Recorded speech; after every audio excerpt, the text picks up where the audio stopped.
Merci mingi. Nandenge tokutani sous les lots a spécial mayangani. Déjà jeudi et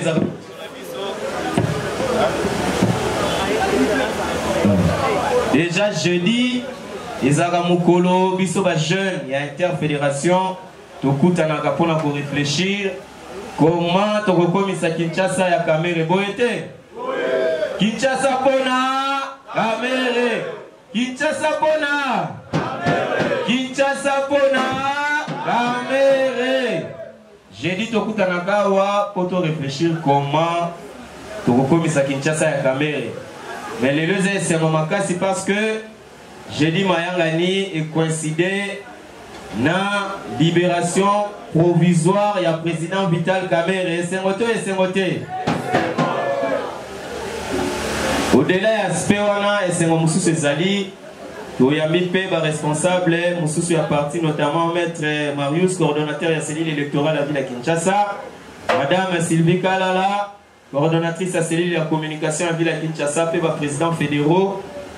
En majorité, Peba Sangay Nabiso et Sengweza Makasi, parce que Bissonyon so objectif ezali kaka moko INC Kende Liboso, UNC Etika la Makasi.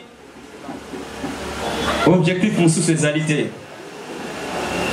Mais pour le moment, on a Simonangaï Tokomi cap vers l'acquittement des messieurs innocents Boété. Total acquis procès à président Vital. Yemoko Alobaki a Bosamba pièce contre pièce. Et Bissono Soyebi Congo Mobimbe Yebi Mokilibo Yebi que dans le président Vital Abandaï Kolaksa Mikanda.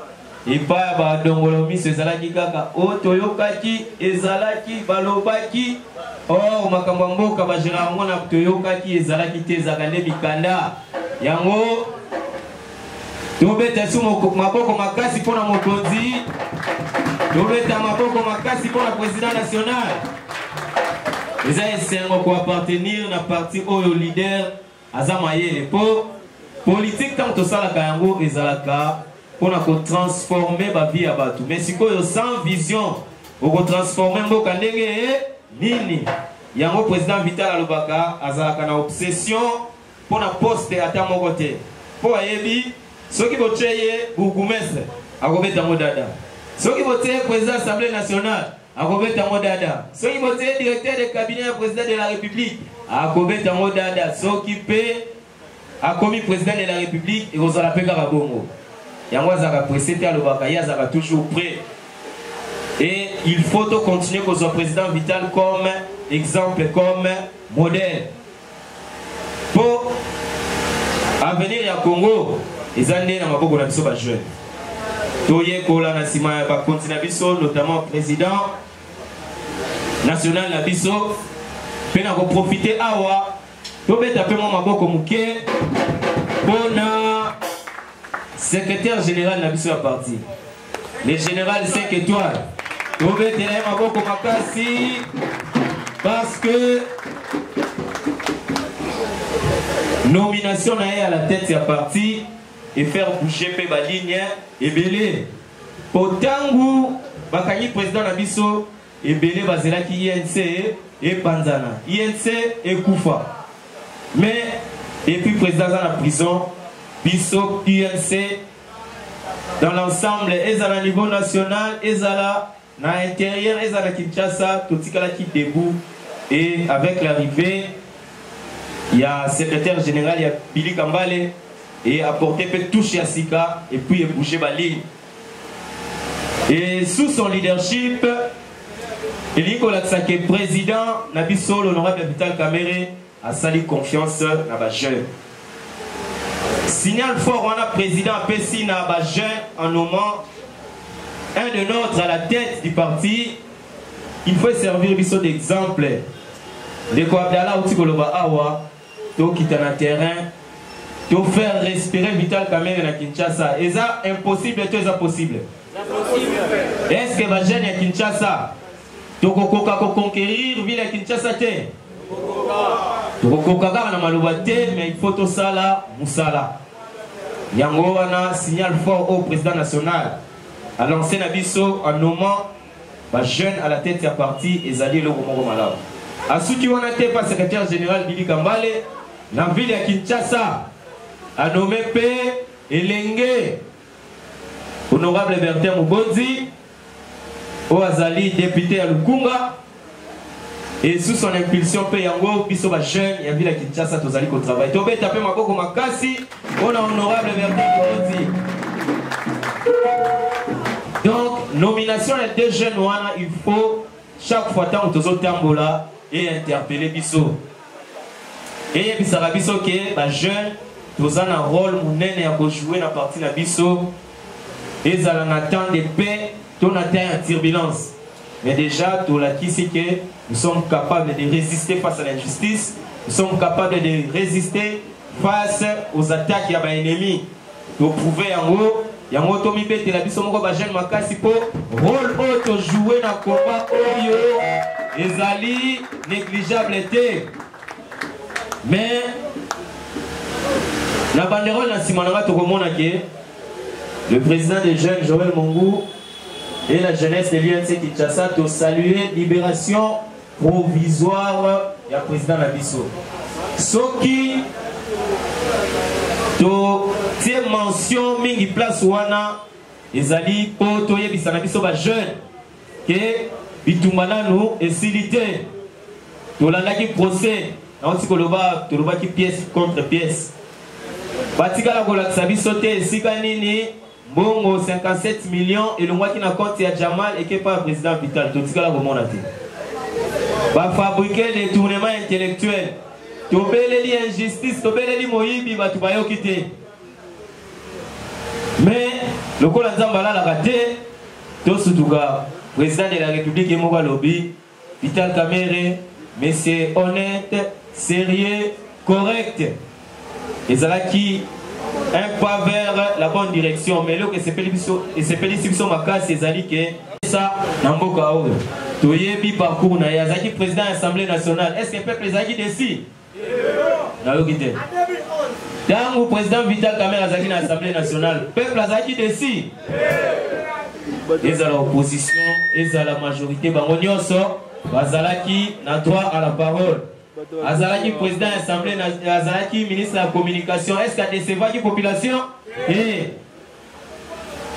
tokei na poste de directeur de cabinet est-ce qu'il décevoir pour c'est sous pour toyebi que tant que tu pouvoir en 2018 pour gouvernement ebima esengaki 7 mois tozalaki pendant 7 mois le temps que FCCH et Vanda mais tant le président de la République a lancé 100 jours avec notamment la participation du président Vital tout le monde a dit la réalisation de Kinshasa tout le monde parce que les moutons étaient ma maison préfabriquée 211 maisons oyo déjà ils allaient presque habitables ils allaient na Kanchach banda kumusu ils allaient na rapport ya lobby to awa to landa ki gouvernement sous ça maluko de balobi il faut bâtir commission équita na rapport wana nyonso va constater existence ya banda ko na commission wana ti lelo na to mona yango te yango biso ba jeune ya UNC particulièrement au ya Kinshasa tozo senga commission wana etiama soki gouvernement ilukamba bataki commission wana te gouvernement ça maluko de batia yango le plus vite que possible pour participer na éclatement ya vérité banda ko zo tula kuna na lobito na Angola izo tula na port à Dar es Salaam on ne peut pas se contenter mbongo ya population ebe bakuna pourvu que tozwa mutu ya un individu. Donc, tous la commission a mise en place pour que et ya ko éclairer bisonyoso. O ezo pour la kuneza banda kuteza mbongo ya contribuable congolais. Ezali mbongo na biso ba taxe que futaka yango ne ba abandonner kuna na ba port ya Tanzanie na Angola. Il faut gouvernement et ça la nyonso et qui est récupérer banda kuana pour que to améliorer conditions de vie ya ba policiers na ba militaires na biso goete. Comment tu vois ndima banda ko zo pola kuna mais so ko tina kan kokolo awa ndaku moko policier militaire bazo kabolango 2-3 familles est-ce que c'est normal donc tozo senga na ba o bazo ko diriger gouvernement lelo batia commission en place pour que to évoluer na amélioration des conditions de vie à population na biso particulièrement ba policier na ba militaire donc biso jeunesse tous en musala makasi ya kosala tola la tête tous à la debout tolandela na Kinshasa to lobaka kidiba te soki président Vital Kamerhe aza pacificateur biso ba jeune na ye tokoki kotiaki pacificateur te place ye azo subir injustice boye te nayoki te président Vital Kamerhe aza pacificateur toyebi mais place ye azo ko subir injustice est-ce que biso jeunesse na ye tokotiaki pacificateur photos à la misuka esika mabe ezali totelemeli boye te esika Kinshasa pour la caméra, il faut ezala na ba commune na biso, na ba rue na biso, na ba quartier na biso. Ensemble, dès qu'on réussir. Pour Kinshasa pour la caméra, ceux qui te l'obito tika na ngoka likambo ya président, et go échouer. Ceux qui te l'obito tika na ngoka likambo ya vice-président, et go échouer. Ceux qui te l'obito tika na ngoka likambo ya coordonnateur, et go échouer. Ceux qui te l'obito tika na ngoka ba président fédéral à niveau ba commune, et go échouer. Donc c'est dans l'unité, c'est dans le travail. Moko commun, c'est dans la synergie de Togo réussir. Tous nous la Moussalaka et pas le président fédéral de jeunes, tous nous la Moussalaka dans le comité interfédéral, il y a des jeunes, mais tous tous travailler, tous avancer. Tant que vous avez fait charge, il y a beaucoup de jeunesse servi la Kinshasa, tout le baki, exclusion et causala, tout le baki, unité. Nayebi, ceux qui n'ont salué Moussala, le président fédéral, c'est parce que que situation au parti n'a pas traversé les années de situation, il y a un moto à Matanga.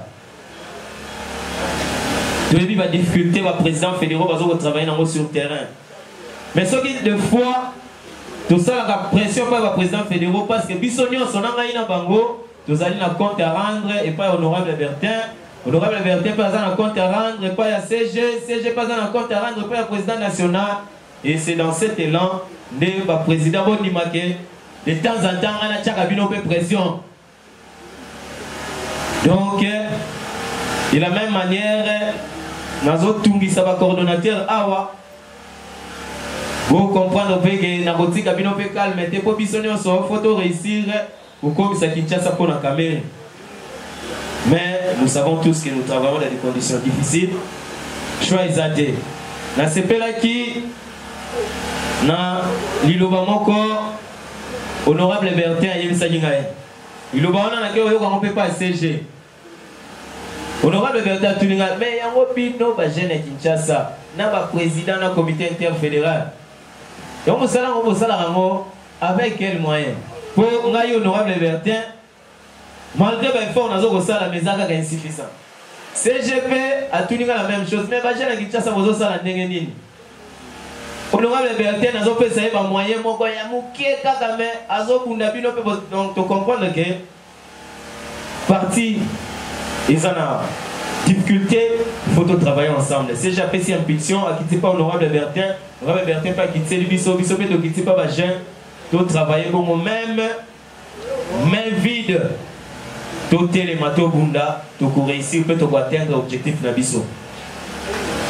Tu peux mettre dans ma boque pour ceux qui vont conduire au biso. Par moment, ils vont mettre tout dans la boque, mais ils vont faire un miracle. Au point, ça va miracle. Au moment où on a na kitambo, basangani. Na moment où on a une photo na kimbatseke, basangani. Na bandal, ainsi de suite, na ba communion. Vous voyez qu'ils allaient na ba sacrifice ya makasi. Mais, il n'y a pas de succès sans sacrifice. Tu continues dans l'élan, on a un sacrifice, tu peux réussir. Tu as dit jeunesse, oyo, tu as dit banda komi lela te. Tu as dit jeunesse, oyo, il faut continuer à réfléchir.